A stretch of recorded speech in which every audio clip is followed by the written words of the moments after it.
बरसात के दिनों पर टमाटर की उन्नत खेती। बरसाती टमाटर की कौन सी वैरायटी लगानी चाहिए? कुछ बीमारी आती हैं जैसे लेट ब्लाइट है, अर्ली ब्लाइट है, एंथ्रेक्नोज, बैक्टीरियल ब्लाइट है और बैक्टीरियल विल्ट, पाउडर मिल्ड्यूड और कुछ और बीमारी आती हैं। इन सभी बीमारियों का समाधान, शानदार उपाय, कॉम्बिनेशन वेस्ट फंगिसाइड और साथ में खाद का शेड्यूल। ड्रिप से यदि आप खेती कर रहे हैं तो कौन सी खादों को चलाना चाहिए? टमाटर की खेती आप कर रहे हैं तो किस प्रकार की बंधाई करनी चाहिए? कौन सी वैरायटी लगा रहे हैं? कितना उत्पादन आप निकाल सकते हैं? ड्रिंचिंग शेड्यूल है और लगभग संपूर्ण जानकारी, यानी आधुनिक तरीके से 2024-25 में यदि आप टमाटर की खेती कर रहे हैं तो आने वाले सालों में भी यह जानकारी आपके लिए काफ़ी ज़्यादा महत्वपूर्ण रहने वाली है।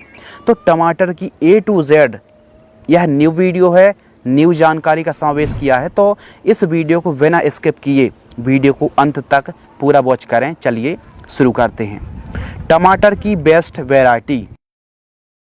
बरसात के दिनों पर आपको टमाटर की कौन सी किस्म का चुनाव करना चाहिए, आइए समझते हैं। देखिए, यदि आपकी भूमि हल्की है या फिर दोमट भूमि है, लेकिन यह जो किस्में हैं यह ओवरऑल सभी प्रकार की जलवायु और सभी भूमि पर ओवरऑल काफ़ी अच्छा उत्पादन देने वाली हैं। अर्का रक्षक वैरायटी आती है, यह F1 वैरायटी है और अर्का रक्षक का भी टमाटर काफ़ी बढ़िया साइज़ का होता है और मार्केटिंग करने में कोई समस्या नहीं आती है। अर्का रक्षक वैरायटी को आप लगा सकते हैं। सिजेंटा कंपनी की साहो TO 3251 जो वैरायटी आती है, यह वैरायटी भी काफ़ी अच्छी है। तो साहो वैरायटी को आप लगा रहे हैं दोस्तों, तो यह भी लगभग 60 से 65 टन तक आप पैदावार बड़े आराम से निकाल सकते हैं। फल का वजन लगभग 90 ग्राम के आसपास होता है और 10 ग्राम सीड्स की कीमत 700 रुपये से स्टार्ट होती है और 850 रुपये के आसपास तक हमको कीमत देखने के लिए मिलती है। समय के हिसाब से कीमतें कम ज़्यादा भी हो सकती हैं और फर्स्ट जो पिकिंग है 60 से 65 दिन में दोस्तों यह जो वैरायटी फल के लिए तैयार हो जाती है और प्रति पौधा जो फल है वो 15 से 18 किलोग्राम तक आप अधिकतम निकाल सकते हैं। तीसरी जो किस्म है बरसात के दिनों पर यदि आप टमाटर की खेती कर रहे हैं तो सेमिनीज कंपनी की अभिलाष। देखिए, मार्केट में भले सैकड़ों नई नई वैरायटी आ गई, लेकिन अभिलाष भी सभी वैरायटियों में आज भी कंपटीशन यह वैरायटी सभी नई वैरायटियों से करने के लिए तैयार है और यह अच्छी अच्छी किस्मों को भी टक्कर देती है। और हम कह सकते हैं कि बरसात के दिनों पर आज भी बहुत कम इस वैरायटी का तोड़ आपको मिल सकता है। तो अभिलाष F1 को भी आप लगा सकते हैं। अभिलाष वैरायटी में सबसे खासियत ये है कि इस वैरायटी में जो टच है, देसी स्वाद देखने के लिए हमको मिलता है, यानी टिकाऊ फल होता है, देसी टच आता है और 50 से लेकर 80 टन तक पैदावार आप एक एकड़ से निकाल सकते हैं। 10 ग्राम सीड्स की कीमत 550 रुपये से स्टार्ट होती है और 700 रुपये तक जाती है।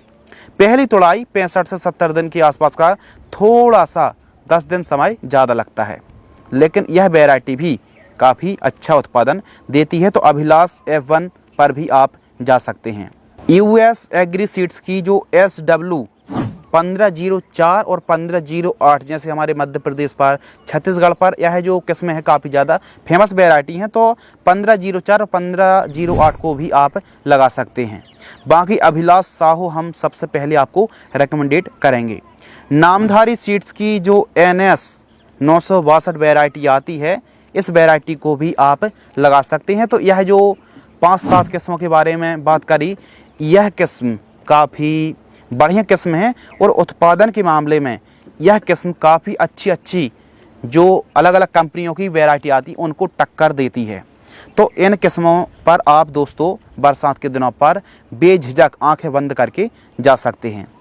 यदि हम टाइमिंग की बात करें तो देखिए, टमाटर की खेती आज के समय जब हम 2024-25 में बात कर रहे हैं तो लगभग 12 महीने आप प्लांटेशन कर सकते हैं। गर्मी हो, बरसात हो, सर्दी हो, यानी कोई भी सीजन पर जिस हिसाब से आज दवाइयाँ हैं, जिस हिसाब से आज यानी इरिगेशन सिस्टम है, जो भी मतलब काफ़ी जो चीज़ें हैं, रोग बीमारी जो मेन फैक्टर है, तो इन सबको देखते हुए भी 12 महीने आज के समय टमाटर की खेती करना संभव है।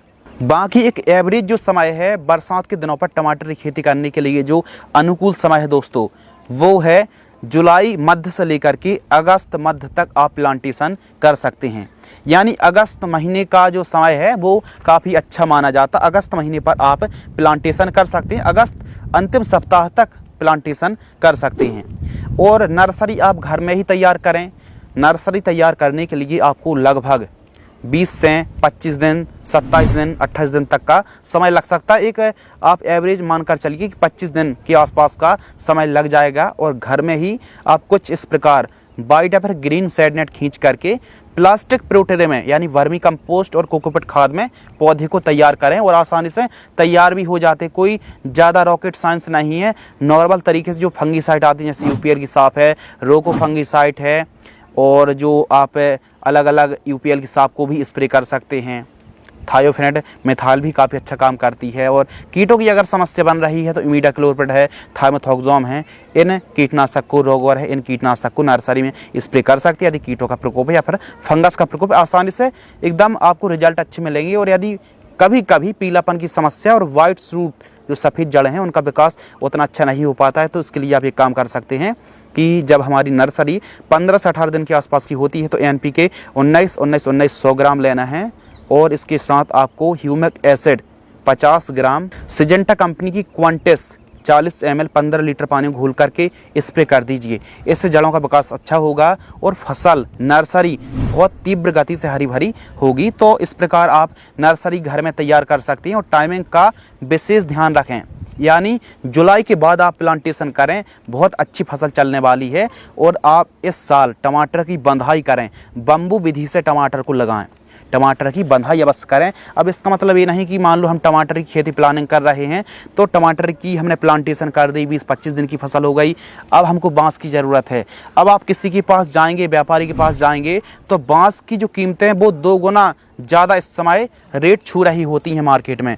तो पहले ही आप मैनेजमेंट कर लीजिए पूरा हर चीज़ का। बंधाई के लिए जो भी सामग्री है उसका पहले ही आपको प्रबंधन कर लेना, पहले ही मैनेजमेंट कर लेना है और पहले से ही बांस को खरीद के रख लेना है। बांस थोड़ा मोटे मजबूत होना चाहिए। बांस की ऊंचाई कम से कम 7 से 8 फीट, 8 फीट होना बहुत ज़्यादा ज़रूरी। मिट्टी के अंदर लगभग एक समझ लीजिए आपको 1.5 से 2 फीट गड़ाना पड़ेगा और अच्छी मजबूती आपको देनी है। 1 एकड़ में आपको 1700 से 1800 बांसों के टुकड़ों की आवश्यकता पड़ने वाली है। इस साल आप GI तार के बजाय आप एक काम कर सकते हैं कि जो पैड वायर आता, ब्लैक रस्सी आती, इनका इस्तेमाल कर सकते हैं। जंग की भी समस्या नहीं है।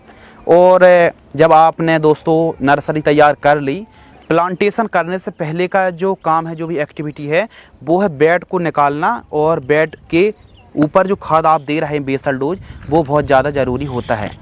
तो आपको एक काम करना है कि सबसे पहले तो खेत की तैयारी बहुत अच्छे से करना है। खेत के चारों साइड साफ़ सफाई रखिए, ग्रीन नेट खींच लीजिए और फेंसिंग होना चाहिए। नीलगाय हैं, जंगली जानवर परेशान ना करें।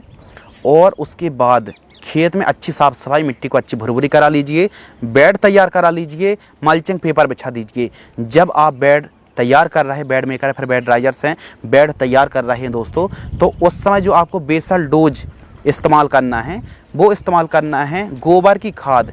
कम से कम 4 ट्रॉली गोबर की खाद प्रयोग करना है।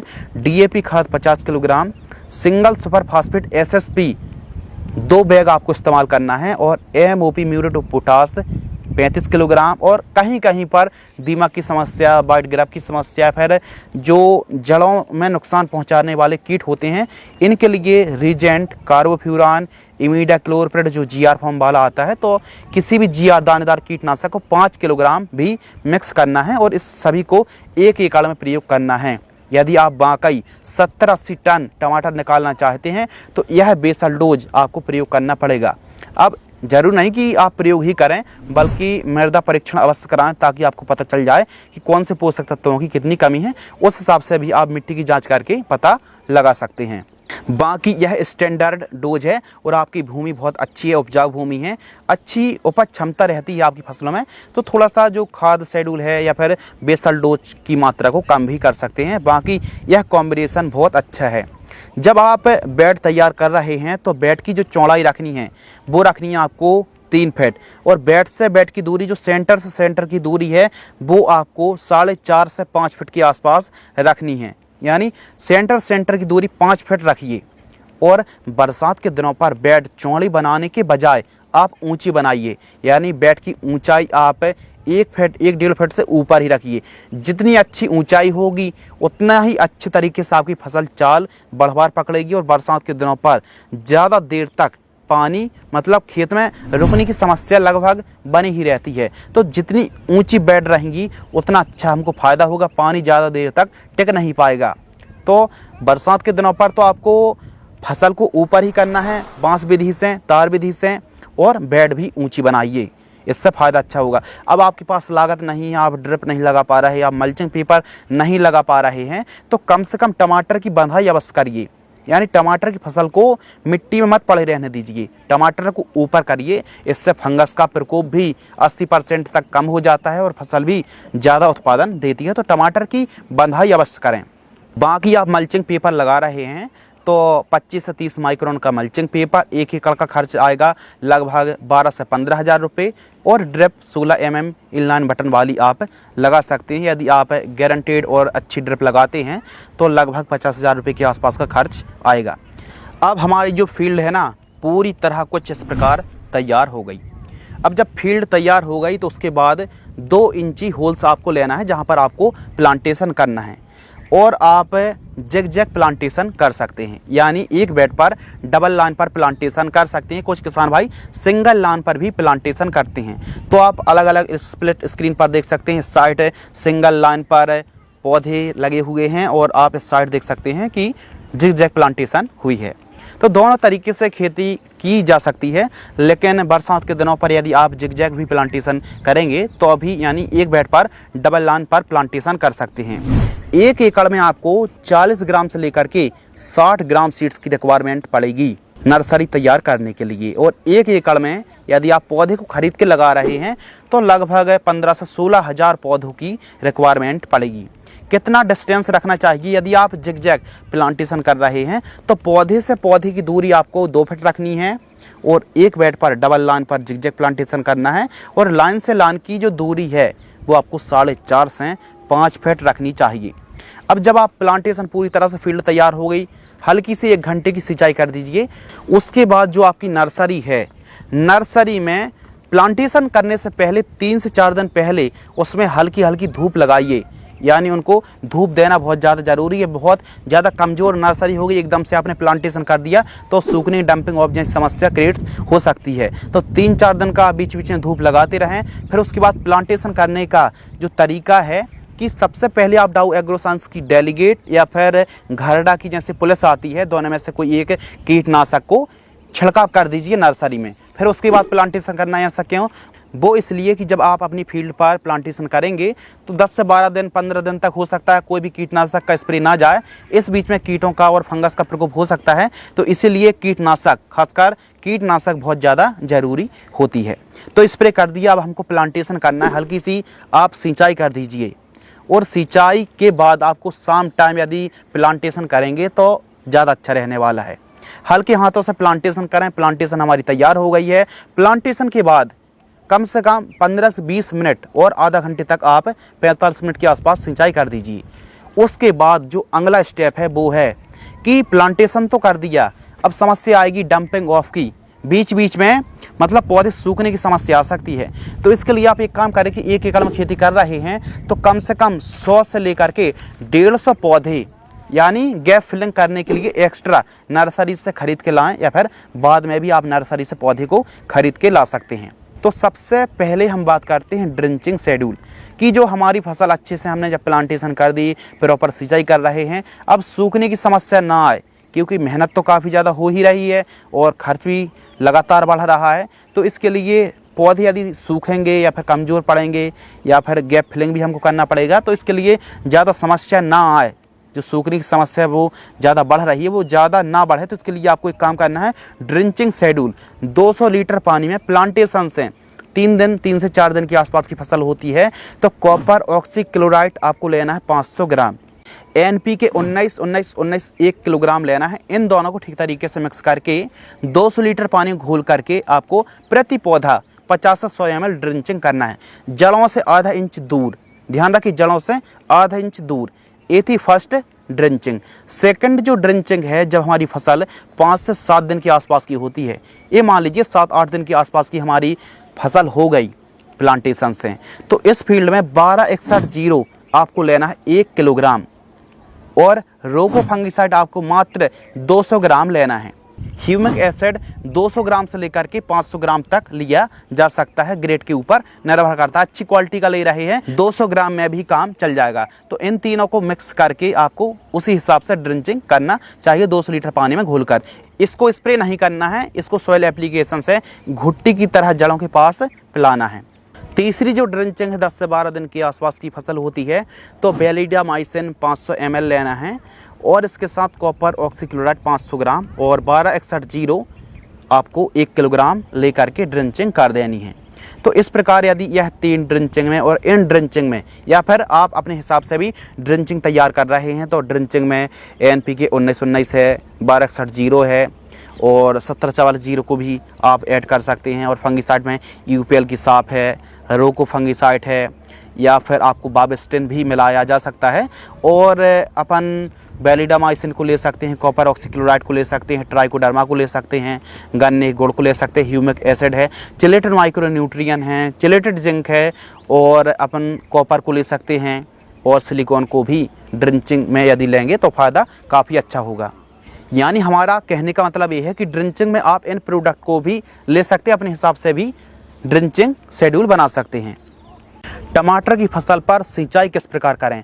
बरसात के दिनों पर ज़्यादा सिंचाई करने की आवश्यकता नहीं रहती है, लेकिन जो बरसात गैप यदि हो जाता है, और न केवल यह बरसात भर चलेगी बल्कि आने वाले समय पर सर्दी हैं, तो मौसम के हिसाब से, मिट्टी के हिसाब से सिंचाई करें। और सिंचाई आप ड्रिप से 2-2 दिनों के अंतराल पर भी 1 घंटे, 1.5 घंटे, 2 घंटे सिंचाई कर सकते हैं। लेकिन जो जड़ों के पास की जो मिट्टी है उसका लड्डू बनाएं, और लड्डू उछालने में यदि फूट रहा है तब तो आप सही सिंचाई कर रहे हैं, और लड्डू एकदम बंद रह जा रहा है, इसका मतलब ये है कि आप ज़्यादा पानी दे रहे हैं। इतना पानी फसल के लिए ज़रूरी नहीं है। वो इसलिए है कि ज़्यादा सिंचाई करने में जड़ों का विकास अच्छा नहीं हो पाता, वाइट रूट्स जो रेशेदार जड़ें होती हैं उनका निर्माण उतना अच्छा नहीं हो पाता है। तो इसलिए आप टमाटर की खेती दोस्तों कर रहे हैं तो सिंचाई बहुत बड़ा इम्पोर्टेंट फैक्टर है। सिंचाई आपको हल्की हल्की करना है, यानी हल्की सिंचाई करने से कोई नुकसान नहीं है, ज़्यादा सिंचाई करने से बहुत नुकसान है। आपकी फसल में पीलापन की समस्या हमेशा क्रिएट्स रहेगी, ज़्यादा फंगस का प्रकोप देखने के लिए मिलेगा। और टमाटर की फसल पर ज़्यादा टॉनिक स्प्रे भी मत करें। ज़्यादा टॉनिक का स्प्रे करेंगे तो पत्तियाँ कोमल होगी, जिसमें ज़्यादा थ्रिप्स हो गई, और भी रस चूसक कीट्स जो होते हैं इनका प्रकोप काफ़ी ज़्यादा बढ़ जाता है। तो ध्यान रखिए, समय समय पर, यानी पत्तियों को सशक्त बनाने के लिए आप कॉपर को चला सकते हैं, सिलिकॉन का भी प्रयोग कर सकते हैं। तो बाकी टॉनिक आप थोड़ा परहेज से स्प्रे कर सकते हैं। इन बातों का आपको खास ख्याल रखना चाहिए। टमाटर की बंधाई, टमाटर की बंधाई बहुत ज़्यादा ज़रूरी है। तो जैसे आपने प्लांटेशन किया है और 10-12 दिन के आसपास की टमाटर की फसल हो गई है, तो फिर आप बांसों को गड़ाना शुरू कर दीजिए, और मज़दूरों की मदद से भी आप इस काम को करा सकते हैं बड़े आराम से। और ठीक तरीके से आप प्रॉपर बंधाई करिए। जो सुतली आती है 2 फीट लंबी सुतली को काट करके कुछ इस प्रकार आप बंधाई करते रहना चाहिए, और जैग जैग आपको बंधाई करनी चाहिए। यानी लेफ्ट साइड का पौधा है तो राइट साइड की रस्सी में, और जो पहली आप पैड वायर खींच रहे हैं वो आपकी बेड से 2 फीट से लेकर के 2.25 फीट 2.5 फीट ऊंचाई पर आपको इस प्रकार लेयर, 1 लेयर, 2 लेयर, 3 लेयर, तो इस प्रकार टमाटर की ऊंचाई 5-6 फीट तक जाती है।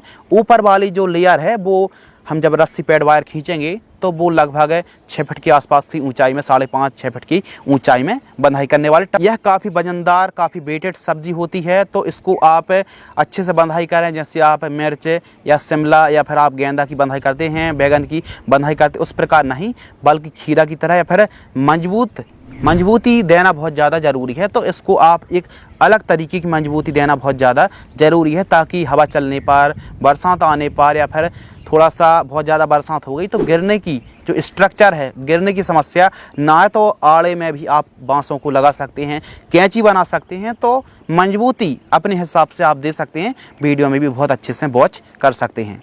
तो आवश्यकता अनुसार पहली बंधाई है, लगभग 20 दिन के आसपास की टमाटर की फसल हो गई तो पहली बंधाई। इस प्रकार 20-22 दिन, 20-25 दिन के आसपास में आपको समय समय पर जैसी शाखाएं बढ़ती जा रही हैं तो उस हिसाब से आपको बंधाई करते रहना चाहिए। और यह जो बंधाई हैं ये कंटिन्यू चलती रहती हैं, जैसे जैसे हाइट बढ़ती जाती है उस हिसाब से हमको पैड वायर खींच करके मतलब अलग अलग लेयर में बंधाई करते रहना पड़ती है। अब अगले और महत्वपूर्ण विषय के बारे में बात करते हैं, स्प्रे शेड्यूल। टमाटर की फसल पर काफ़ी बीमारियां आती हैं और इनको कंट्रोल यदि ना किया जाए तो यह हमारी टमाटर की फसल को 100% चौपट कर सकती हैं। जिसमें यदि हम प्रमुख समस्याएं की बात करें तो thrips, mites, white fly, aphids, जैसेट्स, इसके अलावा लीफ माइनर का प्रकोप देखने के लिए मिलता है। और वहीं सेमी लूपर सिल्ली है, डीबीएम किल्ली है, फली छेदक है, बॉल बर्म है और कुछ पत्तियों खाने वाली इल्ली होती हैं और नेमेटोड्स की समस्या आती है। फंगस में लेट ब्लाइट और फंगस ही बड़ी समस्या है। तो टमाटर की फसल पर जो फंगस है वो late blight, early blight, downy mildewed है, पाउडरी मिल्ड्यूड, एंथ्रेक्नोज की समस्या आती है और रस्ट की समस्या आती है। तो फंगस बहुत लंबी लाइन है जिसमें बैक्टीरियल ब्लाइट है और विल्ट, यह काफ़ी रेयर समस्याएं हैं। तो क्यों ना अलग अलग यदि समझना आप चाहते हैं कि कौन से फंगस, कौन से कीटों को कैसे कंट्रोल करें तो हमारी यह दोनों वीडियो आप वॉच कर सकते हैं। बाकी स्प्रे शेड्यूल चलाना चाहते हैं और जो हम स्प्रे शेड्यूल बता रहे हैं यह स्टैंडर्ड है, यानी आपकी फसलों पर रोग बीमारी का प्रकोप कम है तो गैप को कम ज़्यादा भी किया जा सकता है। तो इस चीज़ का ख्याल रखें। बाकी जो स्प्रे शेड्यूल है वो 15 लीटर की दर से हम जानकारी साझा करने वाले हैं। टमाटर की फसल पर स्प्रे शेड्यूल यह इम्पोर्टेंट इसलिए है, देखिए मौसम के हिसाब से, खेत के हिसाब से, जलवायु के हिसाब से, भौगोलिक परिस्थिति के हिसाब से चीज़ें बदल सकती हैं। आपने अक्सर सुना होगा कि बरसात हो जाने के बाद फंगस का प्रकोप काफ़ी ज़्यादा बढ़ता है। कभी कभी आप नाइट्रोजन की ज़्यादा मात्रा का प्रयोग करेंगे तो अभी रोग बीमारियों का प्रकोप बढ़ता है। तो आप अपनी फसल का ऑब्जर्वेशन करें और उस हिसाब से चीज़ों को समझें, लॉजिक लगाकर स्प्रे शेड्यूल चलाएं। ऐसा नहीं है कि आपने सीधा सीधा स्प्रे शेड्यूल देख लिया, एकदम सीधा सीधा कॉपी पेस्ट करने की आवश्यकता नहीं है। चीज़ों को लॉजिक के साथ समझें, इससे लागत कम होगी और चीज़ें काफ़ी ज़्यादा आपके हिसाब से अनुरूप होने वाली हैं। तो आइए हम बात करते हैं ट्रांसप्लांट से। जब हमारी टमाटर की फसल 15 से 20 दिन के आसपास की होती है तो आप कॉम्बिनेशन देख सकते हैं। मैंकोजेब 75% डब्ल्यू फंगिसाइड 40 ग्राम ले रहे हैं, इमीडा क्लोरप्रिड 70.8% SL वाली 10 ml और सिलिकॉन बेस चिपको 5 ml ले रहे हैं। 15 लीटर पानी में घोल करके स्प्रे करना चाहिए। अब इस स्प्रे शेड्यूल में हम ज़्यादातर जो दवाइयों के साल्ट आते टेक्निकल बेस से जानकारी साझा कर रहे हैं। तो आप किसी भी कंपनी का प्रोडक्ट ले सकते हैं, यानी मैंकोजेब 75% आप दुकानदार से मांगेंगे तो जिस भी कंपनी का आप चाहें उसका आप स्प्रे कर सकते हैं। इसी प्रकार जो स्प्रे शेड्यूल है पूरा 15 लीटर की दर से है। सेकेंड स्प्रे 30 से 35 दिन के आसपास की फसल होती है, ध्यान रखिए 15 लीटर की दर से ही डोज चलेगा। थर्ड स्प्रे 45 से 50 दिन, फोर्थ स्प्रे 60 से 70 दिन, फिफ्थ स्प्रे 85 से 90 दिन के आसपास की फसल होती है तो आपको 5वां स्प्रे पर यह साल्ट वाली दवाइयों को ले सकते हैं। छठवां स्प्रे 105 से 110 दिन, 7वां स्प्रे, 8वां स्प्रे, 9वां स्प्रे, इसी प्रकार 10वां स्प्रे। तो आप गैप को कम ज़्यादा भी कर सकते हैं, कुछ दवाइयों को रिपीट भी कर सकते हैं। लॉजिक लगा कर ही चीज़ों को समझकर यदि आप स्प्रे शेड्यूल चलाएंगे तो आपको रिजल्ट अच्छा मिलेगा। वीडियो को आप पीछे करके पॉज करके भी देख सकते हैं। यदि आपको कोई साल्ट नहीं समझ में आ रहा तो आप गूगल भी कर सकते, आसानी से बड़े आराम से चीज़ें आपको समझ में आ जाएंगी। तो इस प्रकार आपको स्प्रे शेड्यूल चलाना चाहिए। ये तो बात हो गई स्प्रे शेड्यूल। अब स्प्रे शेड्यूल की जब बात चल ही रही है तो कुछ और समस्याएं आती हैं, जैसे कि डंपिंग ऑफ की समस्या आने लगती है। तो इसके लिए आप बावेस्टेन या फिर थायोफेनेट मिथाइल की ड्रिंचिंग कर सकते हैं। टमाटर की फसल पर बिल्ट एक बड़ी समस्या है। तो बिल्ट को समझने के लिए आपको समझना पड़ेगा, पहचान करते आना चाहिए, बैक्टीरियल बिल्ट है, फंगल बिल्ट है या फिर कोई और समस्या है। तो इसकी पहचान करने के लिए हमने फंगस का विज्ञान एक वीडियो अपलोड की है, उसमें फंगस की डिटेल से जानकारी दी गई है। उस वीडियो को देख करके आप फंगस की कंट्रोल विधि को आप समझ सकते हैं। टमाटर की फसल पर बिल्ट को पहचानें और उसको समय रहते आप वैलिडामाइसिन, ट्राइकोडर्मा जैसी चीज़ों को और ट्राइकोडर्मा को गन्ने के गुड़ के साथ मिलाकर भी प्रयोग कर सकते हैं। एक और समस्या आती है नेमेटोड्स की। टमाटर की फसल पर नेमेटोड्स की समस्या आ रही है तो इसके लिए वेलम प्राइम को चला सकते हैं और भी कई कंपनी की निमेटिसाइड्स आती हैं, उनका प्रयोग आप कर सकते हैं, वो भी आवश्यकता अनुसार। कभी कभी फसल की ग्रोथ रुक जाती है, ऐसा लगता है कि इसमें कर्लिंग की समस्या आ गई, लीफ कर्ल वायरस, या फिर एकदम जो पौधा है ना एकदम साइलेंट स्थिति में चला जाता है, तो आप पौधों को उखाड़ कर देखेंगे तो जड़ों के बीचों बीच गांठें भी बन जाती हैं। यदि ऐसा होता है तो फिर आप जो निमेटिसाइड्स आती हैं वेलम प्राइम और या फिर अलग अलग कंपनी की दवाइयाँ आती हैं, उनका भी आप सॉइल एप्लीकेशन से प्रयोग कर सकते हैं। बाकी लीफ माइनर को कंट्रोल करने के लिए स्प्रे में एमामेक्टिन बेंजोएट का स्प्रे कर सकते हैं और सॉइल एप्लीकेशन से आप सिजेंटा कंपनी की बोलियम फ्लेक्सी आती है, इसका भी प्रयोग कर सकते हैं, या फिर आप इमिडाक्लोप्रिड की भी ड्रिंचिंग कर सकते हैं जो GR फॉर्म में आता है, या फिर थाइमोथोक्सोम या फिर इमिडाक्लोप्रिड की भी ड्रिंचिंग कर सकते हैं, लेकिन बोलियम फ्लेक्सी ज़्यादा अच्छा काम करती है। ये तो बात हो गई स्प्रे शेड्यूल की। अब बात करते हैं खाद का शेड्यूल। तो खाद का जो शेड्यूल है दोस्तों वो कुछ इस प्रकार है। यदि आप ड्रिप से खेती कर रहे हैं तो ड्रिप में हमेशा घुलनशील खादों का ही प्रयोग करना पड़ता है जो कि पानी पर 100% घुलनशील होता है। इसके लिए फर्स्ट खाद 10 से 12 दिन के आसपास की होती है, तो इन दोनों खादों को मिला करके ड्रिप बेंचुरी के माध्यम से प्रयोग करना चाहिए 1 एकड़ में। फिर गैप को आप देख सकते हैं, तो इस प्रकार पहली खाद, दूसरी खाद, तीसरी खाद, चौथी खाद, इस प्रकार आप वीडियो को पॉज करके भी देख सकते हैं। इन खादों को ध्यान रखना दोस्तों, ड्रिप से चलाना है और यह पानी पर 100% घुल जाती हैं, आसानी से एकदम घुल जाती हैं, और फिर इनको चलाएंगे एकड़ के हिसाब से।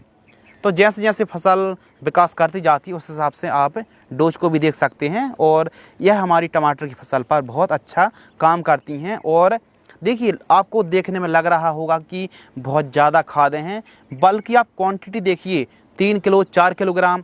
आप मान लीजिए आप साधारण तरीके से खेती करते हैं, 1 एकड़ में आप 15-15 दिनों की अंतराल पर जैसे यूरिया खाद का प्रयोग कर रहे हैं, तो सोचकर देखिए 15-20 दिनों में आप 50 किलोग्राम यूरिया का प्रयोग कर रहे हैं, जबकि इन खादों को आप एक दिन में 4 किलोग्राम फिर 2 से 3 दिन का गैप रख रहे हैं। तो क्या होता है, और हो सकता है स्टार्टिंग पर 2 किलो ही खाद NP खादों को चलाया जाता है। इनको आप केजी के हिसाब से ना लाएं, क्योंकि केजी के हिसाब से महंगी पड़ती है। इनको आप 25 केजी 50 केजी का जो बैग आता है उनको लेकर के आइए, और फिर आप मतलब वेट कर करके आप ड्रिप से चला सकते हैं आवश्यकता अनुसार क्वांटिटी के हिसाब से। यदि फसल अच्छी हरी भरी है तो फिर आप नाइट्रोजन की रेशो को कम कर सकते हैं, फ्लावरिंग स्टेज पर फास्फोरस की रेशो को बढ़ा सकते हैं, और अपन जब फ्रूटिंग स्टेज पर फसल होती है तो पोटास की मात्रा को बढ़ा सकते हैं। और बीच बीच में आप ह्यूमिक एसिड है, कैल्शियम नाइट्रेट है, बोरॉन है, चिलेटेड माइक्रोन्यूट्रिएंट है, चिलेटेड जो जिंक आती है, चिलेटेड कैल्शियम जैसे प्रोडक्ट का भी प्रयोग कर सकते हैं। तो कुल मिला के जब हम ड्रिप से खादों को देते हैं कम कम मात्रा पर प्रयोग करते रहते हैं, ताकि जो पौधे को प्रॉपर न्यूट्रिशन, प्रॉपर भोजन मिलता रहता है। इसलिए कहा जाता है एकदम से ना खा करके यदि चीज़ों को थोड़ा थोड़ा खाएंगे तो वह हमारे शरीर पर अच्छा भी लगता है। तो इसीलिए जो खादें होती है इन चीज़ों को यदि आप न्यूट्रिशन जो पूर्ति कर रहा है न्यूट्रिशन का, तो खासकर हल्की भूमि पर जितना आप टुकड़ों में तोड़ करके खादों को देंगे उतना अच्छा आपको रिजल्ट मिलेगा। और यदि आप साधारण तरीके से खेती कर रहे हैं तो इस प्रकार खादों को चला सकते हैं। फर्स्ट खाद 25-30 दिन सभी को मिलाएं और जड़ों से 2 से 3 इंच दूर मतलब मिट्टी खोद करके 1 एकड़ प्रयोग करना चाहिए। सेकंड खाद 50 से 55 दिन, थर्ड खाद 70 से 80 दिन, फोर्थ खाद 100 से 120 दिन, फिफ्थ खाद 140 से 150, और वहीं आप छठवीं खाद देख सकते हैं। तो आवश्यकता अनुसार चीज़ों को समझकर खादों का प्रयोग करना चाहिए। अब यह जो खाद का शेड्यूल है और स्प्रे शेड्यूल है, स्प्रे शेड्यूल लगने वाली सभी प्रकार की बीमारी, चाहे फ्लावर ड्रॉपिंग की बात हो या फिर फ्लावर नहीं आ रहे हैं, फल फूल की संख्या बढ़ानी है, फलों में फटने की समस्या, फ्रूट क्रैकिंग की समस्या आ रही, सन वर्निंग की समस्या आ रही है, फिर जो पत्तियां हैं बहुत ज़्यादा कमज़ोर हो रही हैं, लीफ कर्ल की समस्या आ रही है, या फिर लीफ माइनर की समस्या है, ब्लाइट की समस्या है, फंगस की समस्या है, डिजीज़ की समस्या है, सभी समस्याओं को ख़त्म करने वाली है और पैदावार को बढ़ाने वाली है। तो सभी प्रकार की बीमारियों को, कीटों को ख़त्म कर सकते हैं, कंट्रोल कर सकते हैं, और खाद का शेड्यूल उपज बढ़ाने में, पैदावार बढ़ाने में आपको काफ़ी हेल्प करने वाला। ध्यान रखिए, वनस्पतिक स्टेज में नाइट्रोजन की मात्रा को आप बढ़ा सकते हैं क्योंकि नाइट्रोजन की आवश्यकता अधिक पड़ती है, लेकिन फ्लावरिंग स्टेज पर फास्फोरस की मात्रा को बढ़ाएं और फ्रूटिंग स्टेज पर जब फल की स्थिति पर हमारी फसल है, फ्रूटिंग स्टेज पर जब हमारी फसल है तो उस समय हम पोटास का प्रयोग करेंगे, सल्फर का प्रयोग करेंगे, कैल्शियम का प्रयोग करेंगे, बोरॉन का प्रयोग करेंगे तो फ़ायदा हमको बहुत अच्छा होने वाला। इस प्रकार आप चीज़ों को समझकर चीज़ों को अप्लाई करें। लागत की बात करते हैं तो टमाटर की फसल पर इस प्रकार खेती करने पर 1 एकड़ में लगभग 1.5 लाख रुपए के आसपास, 1,50,000 से लेकर के 1,60,000 रुपये के आसपास खर्च आने वाला है। उत्पादन की बात करते हैं तो 70 से 80 टन तक दोस्तों पैदावार आप निकाल सकते हैं। और जो मुनाफा है, क्योंकि लाइफ साइकिल 8 महीने बड़े आराम से टमाटर की फसल चल जाती है। यदि मल्चिंग में आप टपक सिंचाई से टमाटर की खेती कर रहे हैं, प्रॉपर व्यवस्थित तरीके से खेती कर रहे हैं, यदि आपको 15 से 20 रुपये का भी रेट मिल जाता है तो आप बड़े आराम से सभी लागत काटकर 1 एकड़ से 5 लाख रुपये कमाई कर सकते हैं।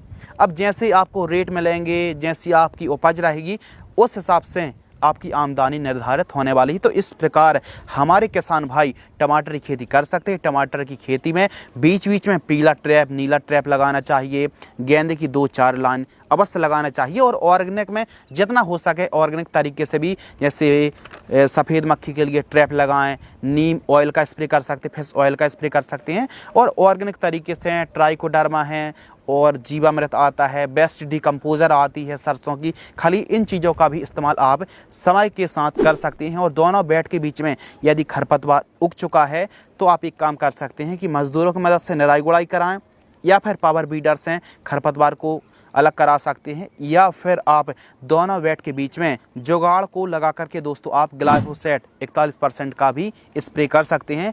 1 लीटर 200 लीटर पानी में घोल करके स्प्रे करें, फसल में ना पड़े क्योंकि फसल भी ख़त्म हो सकती है। तो इसलिए जहाँ पर खरपतवार बहुत ज़्यादा उग चुका है, मज़दूर नहीं मिल पा रहे हैं, तो एकदम साफ़ सफाई आपको रखना बहुत ज़्यादा ज़रूरी है। तो टमाटर के भाव इस साल लग रहे हैं कि आने वाले समय पर रेट बहुत अच्छे मिलने की संभावना हो सकती है। तो आपको क्या लग रहा है कि आने वाले समय पर टमाटर के रेट बढ़ेंगे या फिर घटेंगे? कमेंट्स में ज़रूर बताएं। हमने अपने तरफ से फुल एफर्ट लगाकर यह वीडियो बनाई है, अब बारी है आपके एफर्ट की। तो इस वीडियो में एफर्ट लगाते हुए वीडियो को लाइक कर दीजिए और एक शेयर अवश्य करिए।